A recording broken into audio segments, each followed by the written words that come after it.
It's a lot of preparation just to say a sermon.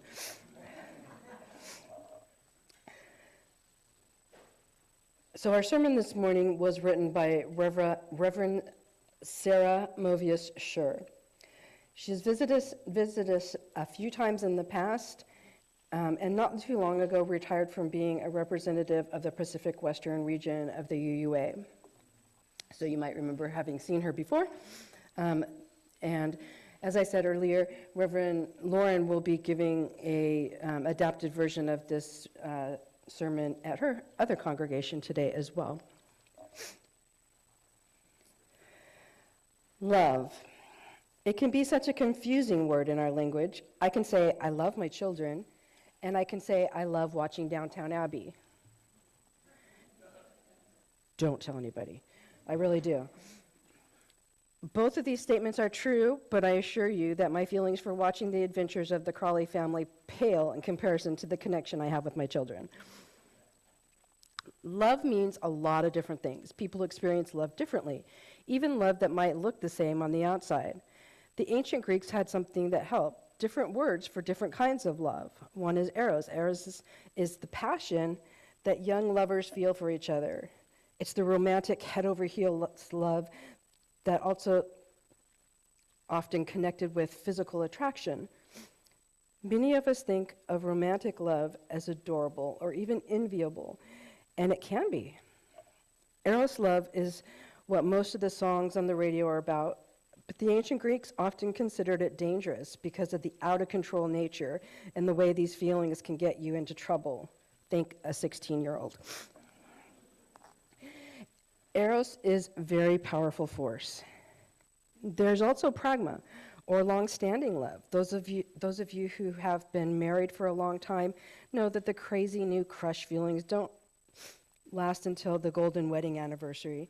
It is something else. It's a different love. Pragma is based on compromise, in mutual regard and respect and tolerance. I've heard that when we start a relationship, that we fall in love over time. We instead stand in love.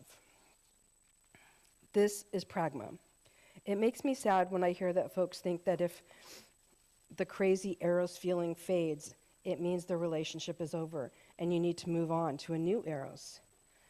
But the love of pragma, which sounds a lot like pragmatic to me, is a fine love that will see you through the hills and valleys that life offers up to us. It's a comforting and warm love, even if it's not so thrilling all the time. Our relationship's still thrilling, honey. Don't worry about it.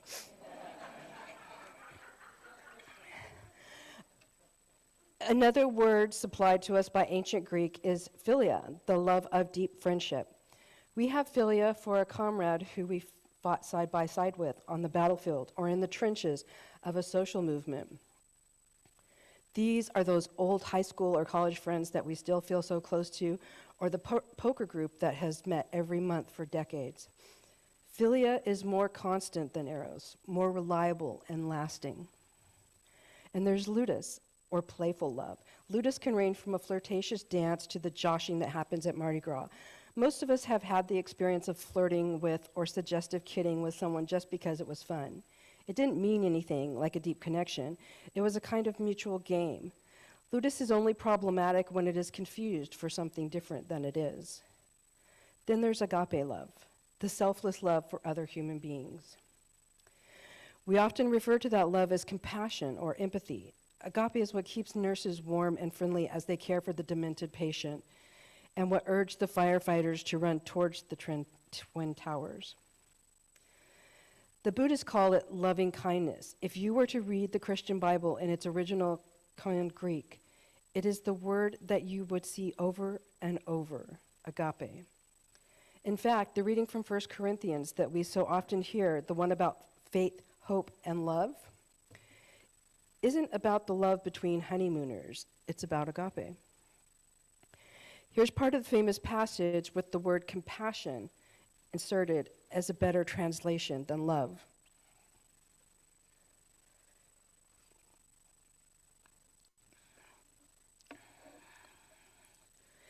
If I speak in the tongues of mortals and angels but do not have compassion, I am a noisy gong or a clanging cymbal. And if I have prophetic powers and understand all mysteries and knowledge, and if I have faith so as to move mountains, but do not have compassion, I am nothing. If I give away all my possessions and hand over my body to be burned, but do not have compassion, I gain nothing. Compassion is patient. Compassion is kind. Compassion is not envious or boastful or arrogant or rude. It does not insist on its own way.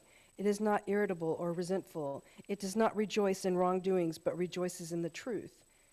It bears all things, believes all things, hopes all things, endures all things. Compassion never ends. Prophecies will come to an end. Tongues will cease. Knowledge will come to an end. Now faith, hope, and compassion abide, these three, and the greatest of these is compassion. Last on the list of words for different kinds of love is philautia, or the way you love yourself. This kind of love needs to be balanced. There's self-love that is positive, self-esteem, and happy self-confidence. That's good.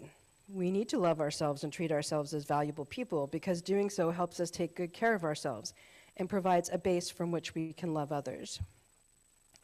Then there's arrogant and narcissistic love that can be destructive. It can overshadow the compassionate agape love and keep a person focused on themselves alone. That's not good. In the movie by the same name, Forrest Gump says, "Life is like a box of chocolates. You never know what you're going to get." Is that true of love as well, that you never know what you're going to get? Well, life is full of surprises, and love can be as well. Like love, chocolate comes in many forms. The confection we usually think of as chocolate is made of processed cocoa beans mixed with some kind of fat and some kind of sugar. How much fat and sugar and whatever else they add determines a lot about what it tastes like. Have you ever tasted unsweetened baking chocolate? I begged for it when I was a kid until I got some and then never begged for it again. Black, it's really bitter. Eating it isn't a pleasant experience. Bittersweet chocolate, on the other hand, is made just of cocoa beans, cocoa butter, and sugar. The cocoa content is often about 70%, and the flavor is kind of complicated. It has a pleasant sweetness of fine chocolate, but it's not very sweet. You can't eat too much of it because after too much, the bitter starts to show through. Milk chocolate has more sugar and less cocoa than the bittersweet. There's no bitter aftertaste, so it's easy to eat, but after a while can start to get cloying in its sweetness. Chocolate can disappoint. Think about the mass-produced, inexpensive chocolate in coins or Easter bunnies. You see them and you say, wow, chocolate. They look like chocolate and they are brown like chocolate, but when you bite down, there are some additives, so much partially hydrogenated soybean oil that the taste of the chocolate is just not there. Sometimes we keep eating it, thinking that it must be good because it is, after all, chocolate. But it never works. I think love can be like this. Not everyone has the same needs in terms of love. Just as some of us like a 70% cocoa content while others like a 35%, and there are even those who like white chocolate. I'm not sure that's really chocolate. There's a wide variety of tastes in what we look for in loving relationship. Some folks want excitement while others want comfort. Sometimes we don't get what we want. In terms of eros and excitement, is it love or is it just a good time? The key to living in compassion and respect is to know what you seek, and if you enter a relationship, make sure you know what the other person seeks as well. In a moment, we will take part in a chocolate communion with our organic fair trade chocolate mini bars. But we honor diversity in tastes, so there are a few different kinds. If you received a kind that you do not like or cannot eat, this is the time to trade with a neighbor or raise your hand to trade. We do also have a few, sorry, it's not Swedish fish, Jolly Ranchers in my pocket, if chocolate is just not your thing. But wait, before you unwrap or eat your candy, we are going to do a chocolate meditation together. Does everyone who wants one have a candy? You want a Jolly Rancher?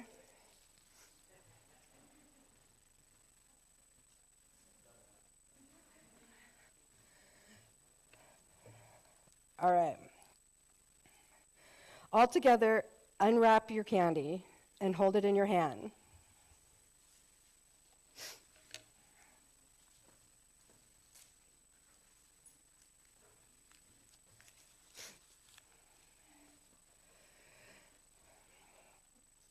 Look at the color. Smell the aroma. Is it melting in your hand? Is your mouth watering? Now take your chocolate, and rather than putting the whole thing in your mouth, just take a bite off, a teeny bit, and let it dissolve slowly without chewing. Notice the taste, the sweetness. Notice any other flavors present in your chocolate. How do you feel when you eat the chocolate? Is this flavor associated with any memories? When you are ready, go ahead and finish your candy in any way you want to. You can continue to nibble at the edges, or you can pop the whole thing in your mouth, or something in between. Excuse me. Which did you choose? When your chocolate is gone, how do you feel? Sad. But we have soup, so it's okay. Yes, love is like a box of chocolates. Both can involve some choice and some risk. Love and chocolate can bring you joy, but can also be kind of messy. Different people have different tastes and different desires. But now that your love and your life is honored here, as we grow in compassionate community.